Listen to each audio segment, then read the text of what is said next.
Now, ultimately, this absorption process is going to come to fruition when we start looking at spectra, and we see absorptions show up as peaks on our NMR spectra. So the chemical shifts that we're going to end up looking at are all kind of relative to an internal reference.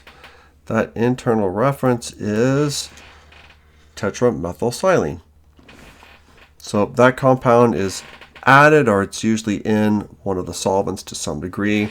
So it's one of our internal kind of standard controls. We abbreviate it as TMS. Now, the range of our x-axis is going to be somewhere between 0 and up to 5, and sometimes we can get up to even 10 and maybe even 12 occasionally. So this is kind of what we would normally see. To start off our spectrum, you see your internal reference, that's at our 0, and then we'll see peaks that show up on here for reasons that we're going to discover soon enough.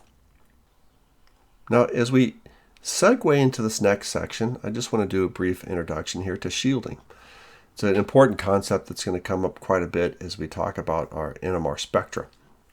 So it turns out that nuclei in a molecule, they're surrounded by a cloud of electrons usually, right? And that electron cloud, because electrons are moving and they generate a magnetic field, they can block the magnetic field that we're experiencing, our outside magnetic field from the instrument.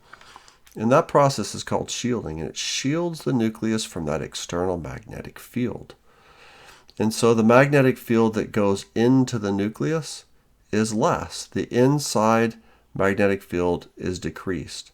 And the end result of that is that it causes those protons to have a lower frequency of precession and to resonate at a lower frequency. And that's going to be something that we see on the NMR spectra.